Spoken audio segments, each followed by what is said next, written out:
परिचय। अरुण, प्लग में कील मत डालो, तुम्हें बिजली का झटका लग जाएगा। क्यों सर?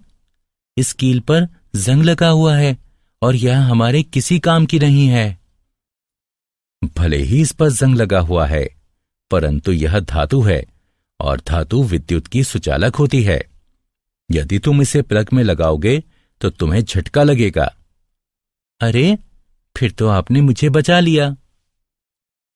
बच्चों, इस अध्याय में हम धातुओं व अधातुओं, उनके भौतिक व रासायनिक गुणधर्मों, उनकी प्राप्तियां तथा उनके संक्षारण के विषय में जानेंगे।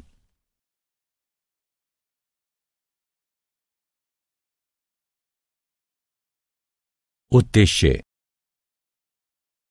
इस पाठ के अंत में आप निम्न करने में सक्षम हो जाएंगे: धातुओं व अधातुओं के भौतिक एवं रासायनिक गुणधर्मों का वर्णन करना, यह समझना कि धातुएं कैसे प्रतिक्रिया करती हैं, धातुओं की उपस्थिति की व्याख्या करना, संक्षारण की व्याख्या करना।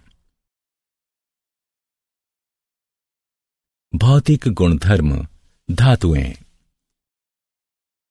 दैनिक जीवन में आप अनेक धातुओं एवं अधातुओं के संपर्क में आते हैं। उदाहरणार्थ, वह हथौड़ा जिससे आप कील ठोकते हैं एक धातु है।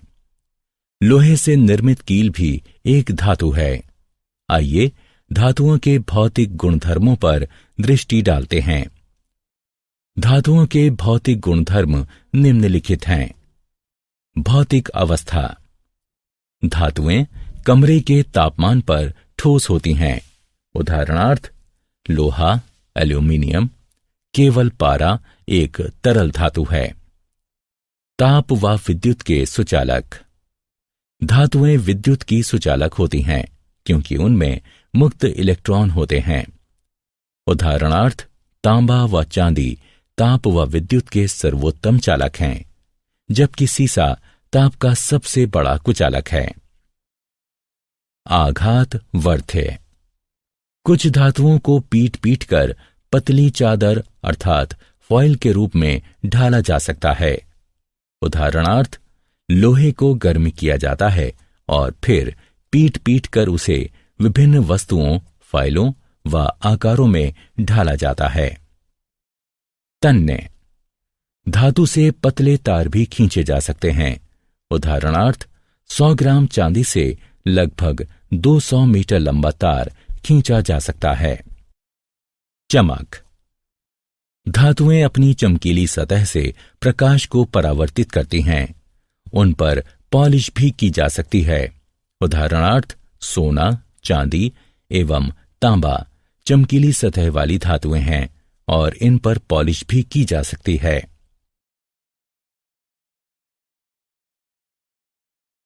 भौतिक गुणधर्म अधातुएं। आइए अब अधातुओं के भौतिक गुणधर्मों की बात करते हैं। भौतिक अवस्था। अधातुएं कमरे के तापमान पर ठोस, द्रव अथवा गैसीय अवस्था में पाई जाती हैं। गैस ऑक्सीजन, क्लोरीन, फ्लोरीन, द्रव ब्रोमीन व ठोस कार्बन। अनाघात वर्ध्य व अतन्य।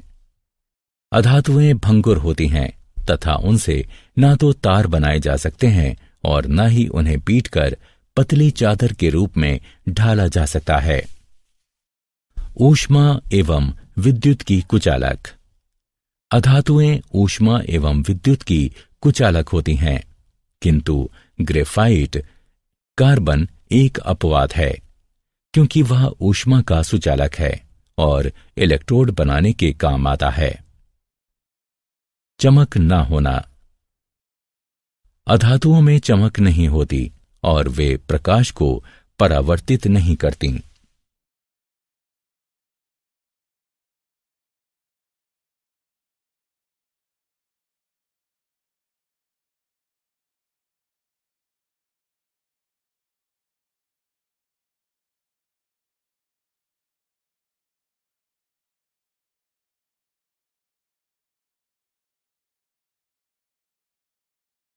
क्या आप जानते हैं, धातुएं कमरे के तापमान पर ठोस होती हैं। इसका केवल एक अपवाद है, पारा, जो कि द्रव है। तरल धातु पारा ऊष्मा व विद्युत का सुचालक है। इसका घनत्व बहुत अधिक होता है। यह अत्यधिक विषैला होता है।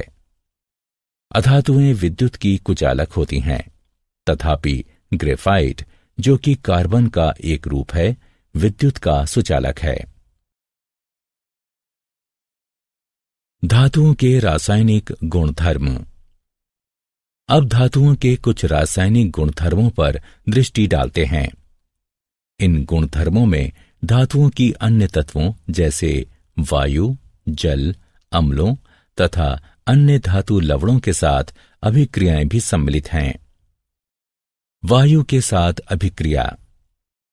जब धातुएं वायु के संपर्क में आती हैं तो वे धातु ऑक्साइड निर्मित करती हैं। कुछ ऐसी धातुएं भी हैं जिनमें अम्लीय व क्षारकीय दोनों ही प्रकार के गुणधर्म पाए जाते हैं। ऐसी धातुओं को उभयधर्मी ऑक्साइड कहते हैं। जल के साथ अभिक्रिया। जब धातुएं जल के संपर्क में आती हैं तो वे धातु हाइड्रोक्साइड तथा हाइड्रोजन निर्मित करती हैं। धातुएं जल को धातु हाइड्रोक्साइड विलयन बनाती हैं। अम्लों के साथ अभिक्रिया। लवण व हाइड्रोजन बनाने के लिए धातुएं तनु अम्लों के साथ अभिक्रिया करती हैं। यह अभिक्रियाशीलता प्रत्येक धातु की भिन्न भिन्न होती है। तथापि जब धातुएं नाइट्रिक अम्ल के साथ अभिक्रिया करती हैं तो हाइड्रोजन गैस नहीं बनाती, क्योंकि यह अम्ल एक प्रबल ऑक्सीकरण करता है। अन्य धातु लवणों के विलयनों के साथ अभिक्रिया। एक अधिक अभिक्रियाशील धातु एक कम अभिक्रियाशील धातु को उसके लवण विलयन से स्थानांतरित करती है। सरल शब्दों में कहें तो यदि धातु आ धातु बा को उसके विलयन से विस्थापित करती है तो धातु अ धातु बा की अपेक्षा अधिक अभिक्रियाशील है। तथापि सभी धातुएं अभिक्रियाशील नहीं होतीं। इस अभिक्रिया में कॉपर सल्फेट में मौजूद तांबे को जस्ता यानी जिंक विस्थापित कर देता है।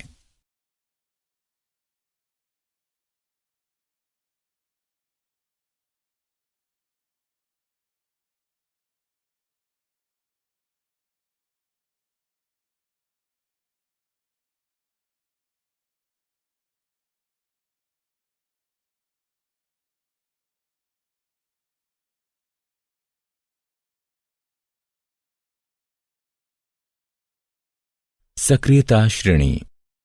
धातुओं को उनकी अभिक्रियाशीलता के अनुसार अवरोही क्रम में व्यवस्थित किया जाना सक्रियता श्रेणी कहलाता है।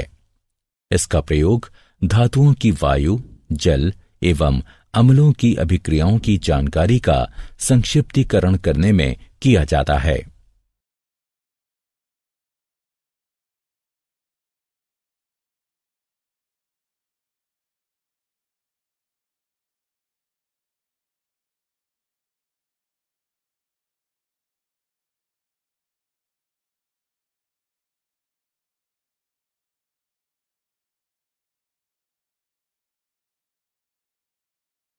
धातुएं एवं अधातुएं कैसे अभिक्रिया करती हैं?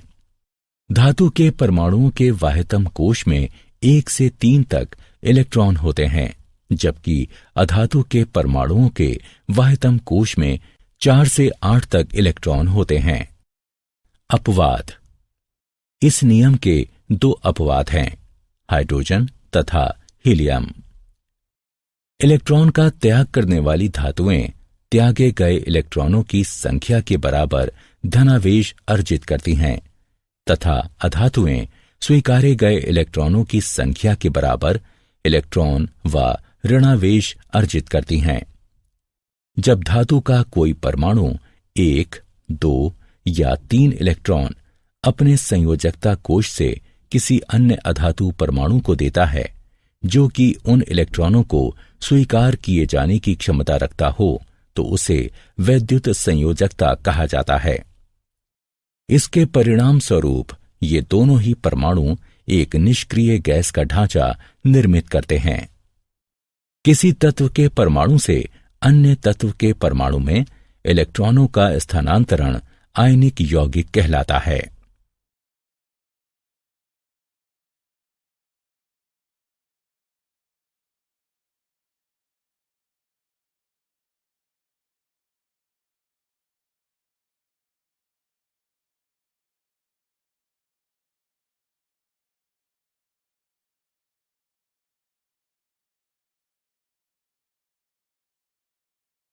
आयनिक यौगिकों के गुणधर्म। आइए आयनिक यौगिकों के कुछ गुणधर्मों पर दृष्टि डालते हैं। भौतिक प्रकृति। आयनिक यौगिक कठोर ठोस होते हैं क्योंकि धनात्मक एवं ऋणात्मक आयनों के मध्य आकर्षण बल अत्यंत प्रबल होता है। ये यौगिक भंगुर होते हैं तथा दबाव डाले जाने पर टूट जाते हैं। गलनांक एवं क्वथनांक। प्रबल अंतर आयनिक आकर्षण को तोड़ने के लिए आवश्यक ऊर्जा की पर्याप्त मात्रा के कारण आयनिक यौगिकों का गलनांक एवं क्वथनांक उच्च होता है। घुलनशीलता। आयनिक यौगिक जल में घुलनशील तथा विलायकों में अविलय होते हैं, जैसे पेट्रोल आदि। विद्युत चालकता। आयनिक यौगिक जब ठोस अवस्था में हों तो विद्युत संचालन नहीं करते क्योंकि कठोर संरचना के कारण आयनों की गति संभव नहीं होती। किंतु आयनिक यौगिक जब गलित अवस्था में हों तो विद्युत चालकता संभव है क्योंकि गलित अवस्था में विपरीत आवेश वाले आयनों के मध्य स्थिर वैद्युत आकर्षण बल ऊष्मा के कारण कमजोर पड़ जाता है। इससे आयन स्वतंत्र रूप से गति करने तथा विद्युत संचालन करने लगते हैं।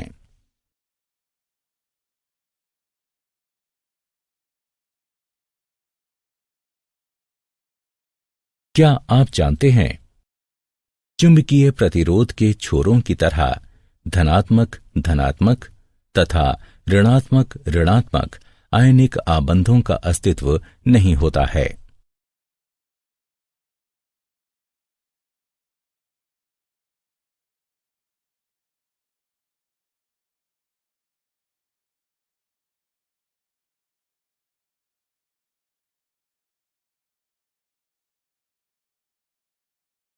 धातुओं की प्राप्ति, धातुओं एवं अयस्कों का निष्कर्षण। धरती धातुओं का सबसे बड़ा स्रोत है, तथापि सागर के जल में भी कुछ विलय लवण होते हैं।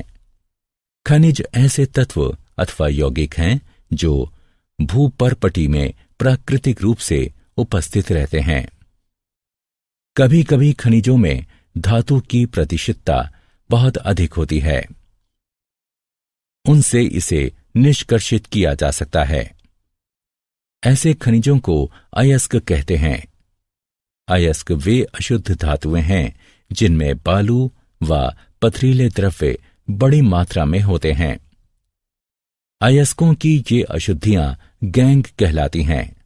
अयस्कों से धातु निष्कर्षित करने से पूर्व इन अशुद्धियों को दूर करना होता है। जब अशुद्धियां दूर हो जाती हैं तो अयस्क सांद्र अवस्था में आ जाते हैं। अयस्कों की इस सांद्रता को अयस्कों का समृद्धिकरण भी कहते हैं।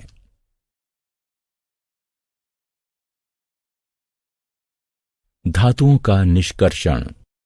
धातुओं को जब उनके अयस्क से पृथक कर दिया जाता है तो वे अपनी अभिक्रियाशीलता के आधार पर वर्गीकृत की जाती हैं। अभिक्रियाशीलता के अनुसार धातुओं का वर्गीकरण विभिन्न समूहों में किया जाता है, जो कि निम्नलिखित है। सक्रियता श्रृंखला में नीचे आने वाली धातुओं का निष्कर्षण। जो धातुएं सक्रियता श्रृंखला में नीचे होती हैं वे बहुत ही अनअभिक्रिय होती हैं। इन धातुओं के ऑक्साइड केवल गर्म करने से ही धातुओं में अपचयित हो जाते हैं। सक्रियता श्रृंखला के मध्य में स्थित धातुओं का निष्कर्षण। जो धातुएं सक्रियता श्रृंखला के मध्य में होती हैं वे मध्यम अभिक्रियाशीलता वाली होती हैं। ये धातुएं प्रकृति में सामान्यतः सल्फाइडों या कार्बोनेटों के रूप में पाई जाती हैं। ऑक्साइड से धातु प्राप्त करना अधिक सरल है, इसलिए पहले इन धातुओं को उनके ऑक्साइडों में परिवर्तित करने की आवश्यकता होती है। अतिरिक्त वायु की दृढ़ उपस्थिति में तापन के द्वारा सल्फाइड अयस्कों को रूपांतरित करने की प्रक्रिया को भर्जन कहा जाता है। सीमित वायु की सुदृढ़ उपस्थिति में तापन के द्वारा कार्बोनेट अयस्कों को रूपांतरित करने की प्रक्रिया को निस्तापन कहा जाता है। सक्रियता श्रृंखला में सबसे ऊपर स्थित धातुओं का निष्कर्षण। जो धातुएं सक्रियता श्रृंखला में उच्च होती हैं वे अति अभिक्रियाशील होती हैं तथा कार्बन के साथ गर्म किए जाने पर उनके यौगिकों से प्राप्त नहीं की जा सकती, क्योंकि वे धातुएं कार्बन की अपेक्षा ऑक्सीजन के प्रति अधिक बंधुता रखती हैं। ये धातुएं विद्युत अपघटनी अपचयन के द्वारा प्राप्त की जाती हैं।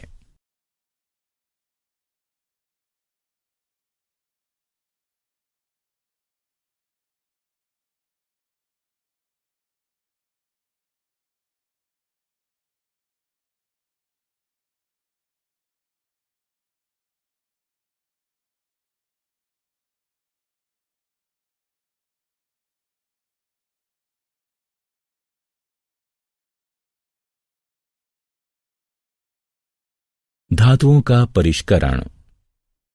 अपचयन प्रक्रिया द्वारा उत्पन्न धातुएं शुद्ध नहीं होती, उनमें अशुद्धियां बची रहती हैं, जिनको दूर किया जाना शुद्ध धातुएं प्राप्त करने के लिए अत्यंत आवश्यक होता है। अशुद्ध धातुओं को परिष्कृत करने के लिए सर्वाधिक प्रचलित विधि विद्युत अपघटनी परिष्करण है। अनेक धातुओं का परिष्करण विद्युत अपघटन द्वारा किया जाता है। अशुद्ध धातु को एनोड तथा शुद्ध धातु की पतली परत को कैथोड बनाया जाता है। धातु के लवण विलयन का उपयोग विद्युत अपघट्य के रूप में होता है। विद्युत अपघट्य से धारा प्रवाहित किए जाने पर एनोड पर स्थित अशुद्ध धातु विद्युत अपघट्य में घुल जाती है। इतनी ही मात्रा में शुद्ध धातु विद्युत अपघट्य से कैथोड पर निक्षेपित हो जाती है। विलय अशुद्धियां विलयन में चली जाती हैं, जबकि अविलय अशुद्धियां एनोड तली पर निक्षेपित हो जाती हैं। इन्हें एनोड मड कहते हैं।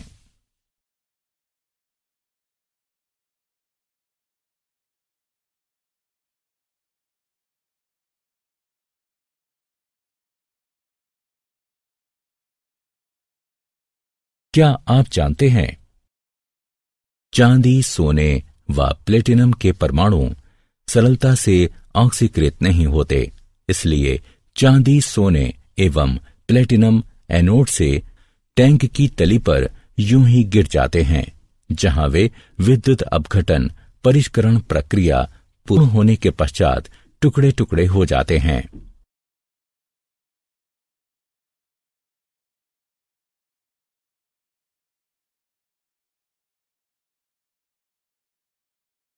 संक्षारण।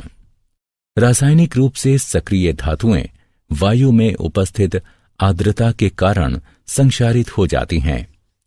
धातु की सतह पर जल की उपस्थिति में वायु में मौजूद ऑक्सीजन की प्रजारण अभिक्रिया को संक्षारण कहते हैं।